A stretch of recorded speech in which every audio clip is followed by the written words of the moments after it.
తెలంగాణ రాష్ట్ర ఆర్యవైశ్య మహాసభ అధ్యక్షుడు అమరావతి లక్ష్మీనారాయణ పదవి ప్రమాణ స్వీకార మహోత్సవం ఘనంగా జరిగింది. హైదరాబాద్లో నిర్వహించిన ఈ కార్యక్రమానికి పలువురు ముఖ్య నేతలు ప్రముఖులు హాజరై అభినందనలు తెలిపారు. మండలి చైర్మన్ గుత్తా సుఖేందర్ రెడ్డి, మంత్రి వివేక్ వెంకటస్వామి, ఉమ్మడి రాష్ట్ర మాజీ మంత్రి టీజీ వెంకటేష్, మాజీ రాజ్యసభ సభ్యులు గిరీష్ సంఘీ తదితరులు హాజరయ్యారు.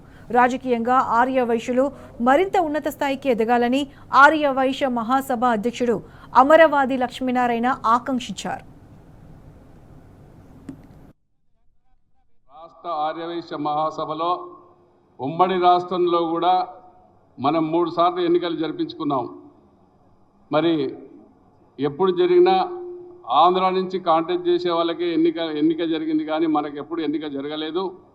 మనం ఎప్పుడు కూడా మరి ఆనాడు రోసయ్య గారు, టీజీ వెంకటేష్ గారు ఆశీర్వచనాలతో ఉన్యానమస్గా చేసుకోవడం జరిగిందని చెప్పి మీ అందరికీ మనవి చేస్తూ ఉన్నాను. మరి కొన్ని కారణాల వల్ల గడిచిన సంవత్సరం నుంచి మరి కోర్టు వ్యవహారాలు అన్నీ ఉండడం వల్ల మరి ఎన్నికలు నిర్వహించుకోవడం జరిగింది. లాస్ట్కి కోర్టులోనే కౌంటింగ్ చేసి కోర్టు ద్వారానే సర్టిఫికేట్ తీసుకొని కోర్టులోనే డిక్లేర్ చేయడం జరిగిందని చెప్పేసి మీ అందరికీ నేను సభాముఖంగా మనవి చేస్తూ ఉన్నాను.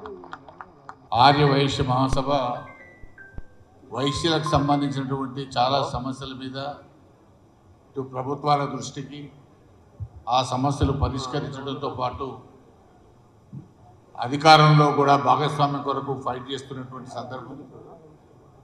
గతసారి చాలామంది మున్సిపల్ చైర్మన్గా ఎన్నుకోబడ్డారు. ఈసారి కూడా కొంతమంది, మా జిల్లాలో 4 ఉండేది పోయినసారి, ఈసారి 2 అయినారు. కాబట్టి ప్రజాప్రతినిధులుగా ఎన్నిక కావడం అనేటువంటిది అవసరం. మన సమస్యలతో పాటు ప్రజలకు సేవ చేసేటువంటి అవకాశం వస్తుంది.